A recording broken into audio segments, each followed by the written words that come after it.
আমি এখন গণতন্ত্রকে হালাল বলবো, যেদিন আমি গণতন্ত্রকে হালাল বলবো সেদিন তো আমার নিজের ইমানই থাকবে না। আর আল্লাহ না করুক কোনোদিন যদি আমার মুখ থেকে এমন কোনো কথা বের হয়, সবাইকে সাক্ষী রেখে বলে যাচ্ছি, কোনোদিন আল্লাহ না করুক, আল্লাহ না করুক, আল্লাহ না করুক, যদি এই জাতীয় কোনো কথা বের হয় যে আমি কুফরের পক্ষে দালালি করা শুরু করেছি, আমাকে ত্যাগ করবেন, বয়কট করবেন।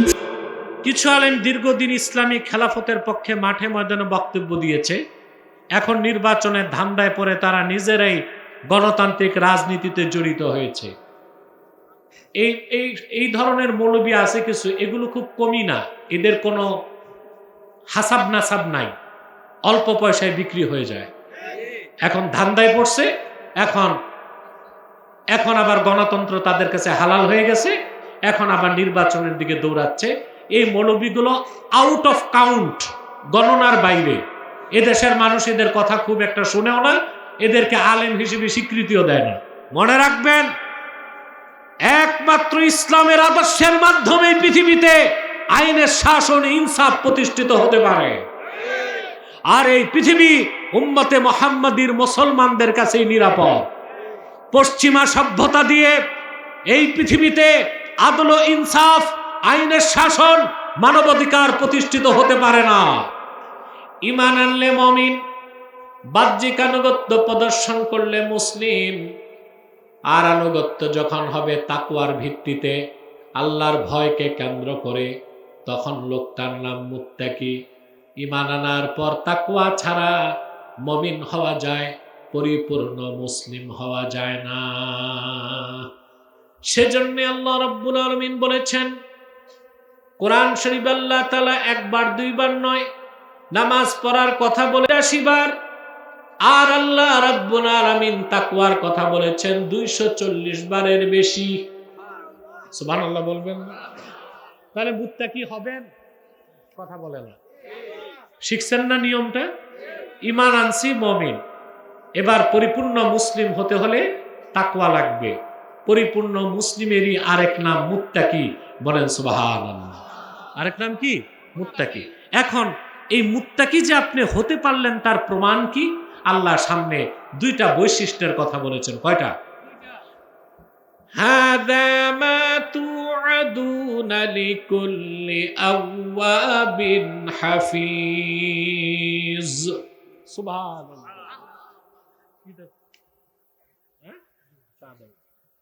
আল্লাহ বলেন, এসব প্রতিশ্রুতি দেওয়া হয়েছিল তোমাদেরকে, দুনিয়ায় জান্নাত পাবা, জান্নাত কাছে আনা হবে, আর সেই প্রতিশ্রুতি পূরণ করা হচ্ছে প্রত্যেক সেই ব্যক্তির জন্যে যে ব্যক্তি আওয়াব এবং হাফিজ। সুবহানাল্লাহ। এখন আওয়াব অর্থ কি, হাফিজ অর্থ কি, তা না বুঝলে আপনি কি মুত্তাকি হইতে পারবেন? আওয়াব মানে তাওয়াব, অর্থাৎ যে ব্যক্তি সারাক্ষণ আল্লাহর কাছে ক্ষমা চায়। সুবহানাল্লাহ বলবেন। আমরা মনে করি গুনার কাজ করলে ক্ষমা চাইতে হয় না, গুনার কাজ করলে ক্ষমা চাইতে হবে গুনাহ মাফের জন্যে। আর যখন গুনাহ থাকে না, তখন বান্দা যত বেশি আল্লাহর কাছে আত্মসমর্পণ করে ক্ষমা চায়, বান্দার মর্যাদা আল্লাহ বাড়ায় দেয়। শুধু গুনাহ করলেই ক্ষমা চাইতে হয় না, নেক করলেও ক্ষমা চাইতে হয়। নামাজের মতো এত দামি ইবাদত, সালাম ফিরানোর আগে আমরা ক্ষমা চাই, চাই কি না? রাসূলুল্লাহ সাল্লাল্লাহু আলাইহি ওয়াসাল্লাম শিখিয়ে দিয়েছেন, সালাম ফিরাবার আগে আমরা ক্ষমা চাই। আল্লাহুম্মা ইন্নী যালামতু নাফসি যুলমান কাসীরা ওয়া লা ইয়াগফিরুয যুনুবা ইল্লা আনতা। আয় আল্লাহ, আমি আমার উপর বড় ধরনের জুলুম করেছি, পড়লাম নামাজ, ক্ষমা চাই আল্লাহ, বহুত বড় জুলুম করছি, আমার গুনাহ মাফ করে দাও। ফাগফিরলি মাগফিরাতাম মিন ইনদিক ওয়ারহামনি, তোমার পক্ষ থেকে মাগফিরাত চাই, আমারে মাফ করে দাও, তুমি মাফ না করলে মাফ করার কেউ নাই। ইন্নাকা আনতাত তাওয়াবুর রহিম। পড়লেন নামাজ, চাইলেন মাফ। এই যে লোক উঠতে বসতে সর্বাবস্থায় আল্লাহর কাছে ক্ষমা চায়, তাকেই বলা হয় আওয়াব। আপনি যতক্ষণ আওয়াব না হবেন ততক্ষণ আপনি খাঁটি মুত্তাকি হইতে পারবেন না। সুবহানাল্লাহ কইবেন না? আমার ভাইয়েরা, আমি একটা দৃষ্টান্ত দিচ্ছি কোরআন শরীফ থেকে। মুসলিম জাতির জনক ইব্রাহিম খলিলুল্লাহর বিষয়ে আল্লাহ কোরআনে বলেন, ওয়া ইযিবতালা ইব্রাহিম রাব্বুহু বিকালিমাতিন ফাআতাম্মাহুন ক্বালা ইন্নী জাঈলুকা লিন-নাসি ইমামা। আল্লাহ রাব্বুল আলামিন বলেন, হাবিব আমার মুহাম্মদ সাল্লাল্লাহু আলাইহি ওয়াসাল্লাম, স্মরণ করুন ইব্রাহিমের কথা।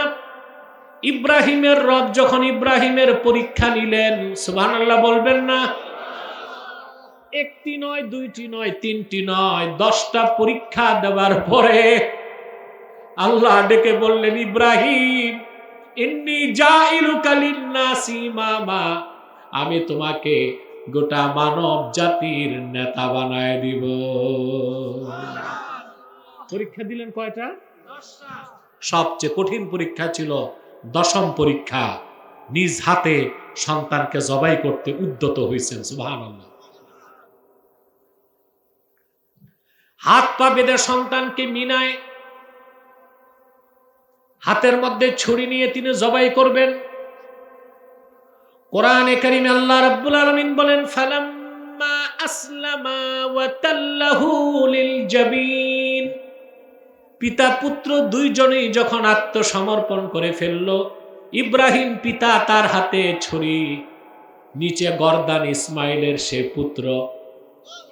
বাবা পুত্র দুইজন যখন আমি আল্লাহর কাছে আত্মসমর্পণ করে ফেলল, পিতা যখন সন্তানকে চিৎ করে শোয়াই দিল জবাই করতে, আমি ডেকে বললাম, ফানাদাইনাহু আইয়া ইব্রাহিম قد صدقت الرؤيا إنا كذلك نجزي المحسنين। আমি ডেকে বললাম, ও ইব্রাহিম, জবাই করতে হবে না, আমি তোমার ইরাদা দেখে ফেলেছি। এই ইরাদা মুখে থাকে না, অন্তরে থাকে, এরই নাম তাকওয়া। এর নাম কি? তাকওয়া। দিল, এটা আল্লাহ দেখেন। দিল ঠিক করার আগ পর্যন্ত মুত্তাকি হওয়া যায় না। লেবাস ধরা যায়, কি ধরা যায়? দাড়ি, টুপি, জুব্বা, কুর্তা, 1000 দানার তসবি দেখলে মনে হয় দরবেশ। দিল ঠিক হয় নাই, এটা দরবেশ না ধরবেশ। আমাদের দেশে কোনটা বেশি? এখন সমানে নেতারা দাড়ি রাখতেছে, টুপি লাগাইতেছে, সামনে নির্বাচন, সব টুপি, টুপি ছাড়া একজনও নাই। দেখেন না এগুলো মিডিয়াতে? সব টুপি লাগেছে, খোঁচা খোঁচা দাড়ি ছেড়ে দিছে, টুপি মাথায়। বাহ, মনে হয় কোন মাদ্রাসার আলেম যাচ্ছে। এরাদা ঠিক তার? এই টুপি, দাড়ি, জুব্বা কি নাজাতের জন্য না নির্বাচনের জন্য? আল্লাহ দেখেন এরাদা কি দেখেন। আল্লাহ ডেকে বললেন, ইব্রাহিম, জবাই করতে হবে না, আমি তোমার ইরাদা দেখে ফেলেছি। সুবহানাল্লাহ। ইব্রাহিম, তুমি এবং ইসমাইল দুইজন আমার পরীক্ষায় উত্তীর্ণ হয়ে গেছো। পুরস্কার হিসেবে আমি একটা দায়িত্ব দিচ্ছি, শোনো। এবার তোমরা বাপ পুত্র মিলে আমার ঘর কাবার নির্মাণ শুরু করে দাও। একটি নয়, দুইটি নয়, 10টি পরীক্ষা দিলেন। হযরত ইব্রাহিম আল্লাহর হুকুমে আগুনে গেলেন, মাতৃভূমি বাবেল ছেড়ে কেনান গেলেন।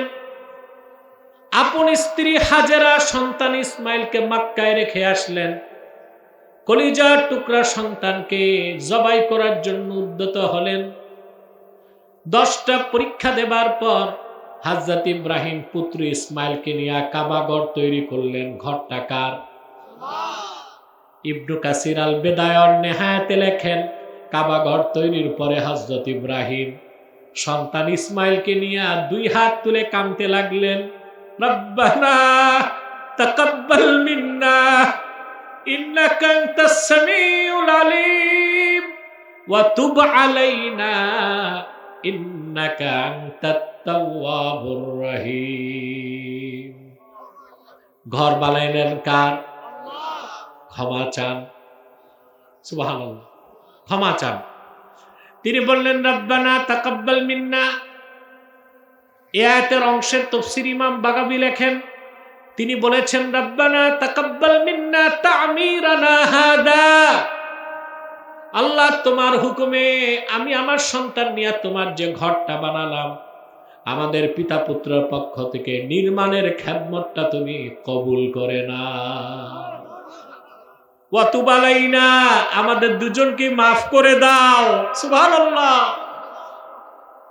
মাফ চাইছেন, ঘর বানাইছেন কার? মাফ চান। এটাই হচ্ছে আওয়াবের চরিত্র। গুনাহ করলেও তওবা করবে, নামাজ পড়লেও তওবা করবে, হাদিস পড়ালেও তওবা করবে, মাহফিল করলেও তওবা করবে, গুনাহ করলে তো তওবা করবেই। সর্বাবস্থায় তওবার মাধ্যমে তার দিলটা, সুবহানাল্লাহ, সর্বাবস্থায় তওবার জন্য প্রস্তুত হয়, আল্লাহর কাছে আত্মসমর্পণ করে সে। এই আওয়াবের আরেক অর্থ আল্লাহ অভিমুখী।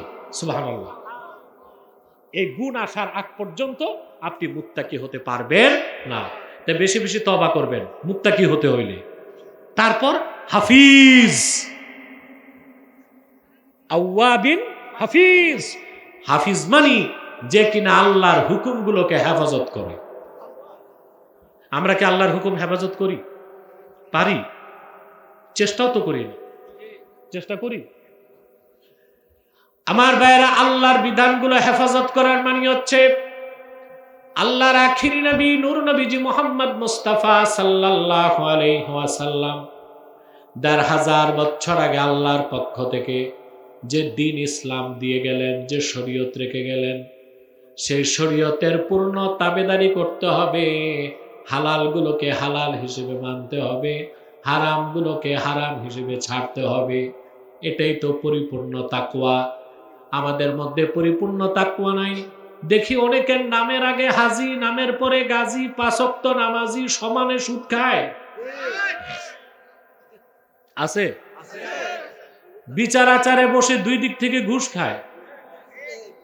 খোঁজ নিলে দেখা যায় হজ করে আসছে, কিন্তু ঘুষ খাচ্ছে। সে কি আল্লাহর হুকুম হেফাজত করছে? হাফিজ মানি যে হালালগুলো মানবে, হারামগুলো ছাড়বে। সুবহানাল্লাহ বলবেন না?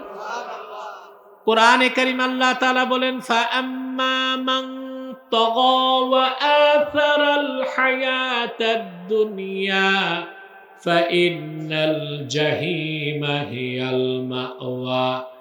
আর যে কিনা দুনিয়ায় সীমা লঙ্ঘন করলো, কি করলো? কথা বলেন। তাগা, তাগা, তাগার অর্থটা একটু ব্যাখ্যা করে দেই। নদী কোন দিক আপনাদের এখানে?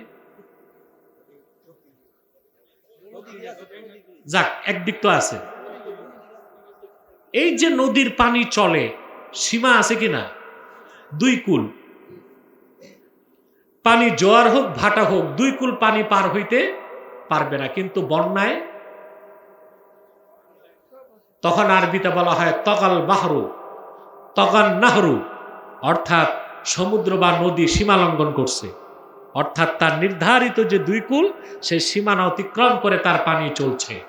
তো দুনিয়া তো প্রত্যেকটা মানুষকে আল্লাহর পক্ষ থেকে মানুষের জন্য সীমানা আছে। কি আছে? আল্লাহ পাক বলেন, ফাআম্মা মান তাগা ওয়া আথারাল হায়াতাদ দুনিয়া।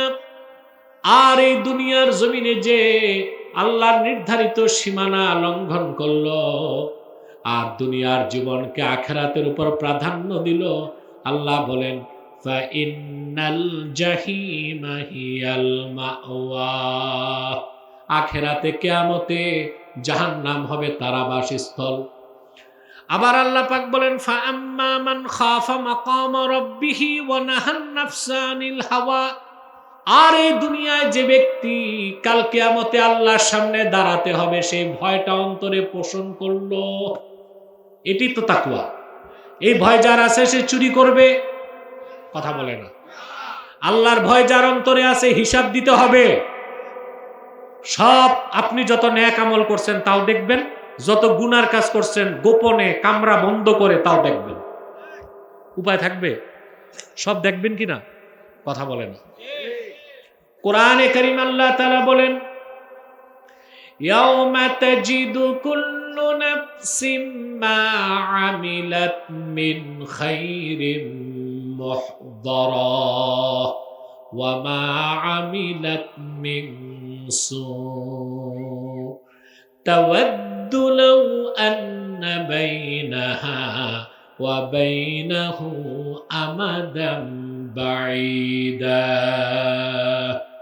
আল্লাহ রাব্বুল আলামিন বলেন, কাল কিয়ামতের দিন প্রত্যেক ব্যক্তি যা সে দুনিয়ায় ন্যাক আমল করেছে সে তার সামনে দেখবে। সুবহানাল্লাহ বলবেন। ওয়া মা আমিলাত মিন সু, আর যতটুকু গুনার কাজ করেছে সেটাও সে চোখে দেখতে পাবে। তখন সে আফসোস করে বলবে, আমার অন্যায় আর গুনার কাজ আর আমার মাঝখানে যদি বিরাট একটা দূরত্ব হয়ে যেত, কিন্তু সে কিয়ামতে আফসোস করে কোনো লাভ হবে না। এই পৃথিবীতে মানুষ যা অন্যায় কাজ করছে, গুনার কাজ করছে, লুটপাট করছে, জানাবে বিচার করছে, চুরি চামারি সুদ ঘুষ খেয়েছে, মানুষের সম্পদ লুণ্ঠন করেছে, পাল্লায় ওজনে কম দিয়েছে, দাগাবাজি টেন্ডারবাজি খুন খারাপি করছে, কলম ঠেকায় ঘুষ খাইছে, সব সে দেখতে পাবে তার সামনে। আল্লাহ রাব্বুল আলামিন বলেন, ওয়াকাদ কুনতা ফি গাফলাতিন মিন হাযা ফাকাশাফনা আনকা গিতাআকা ফাবাসারুকাল ইয়াওমা হাদীদ। বলা হবে হাসর ময়দানে, বান্দা এই কিয়ামতের দিন আল্লাহর সামনে হিসাব দিতে হবে। এই বিষয়টাকে তুমি বিশ্বাস করতে না, এই দিক তোমার মনোযোগ ছিল না। আজকে পর্দা সরিয়ে দিলাম তোমার চোখের সামনের থেকে, মানুষ তাকায় থাকবে, হিসাব নিকাশগুলো দেখে দেখে সে এতটা অস্থির হয়ে যাবে, চোখের পাতাটাও নড়বে না, দুইটা চোখ লোহার মতো শক্ত হয়ে থাকবে। এই ভয় যার অন্তরে আছে সে গুনার কাজ করবে, যদি করেও ফেলে তওবা করবে।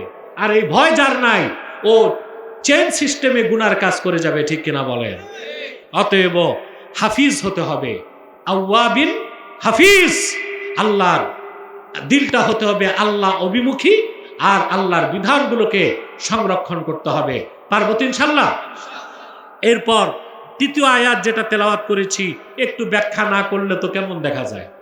এরপর আল্লাহ তাআলা বলেন, মান খাশিয়ার রাহমানা বিল গায়বি ওয়া জাআ বিকলবিম মুনীব।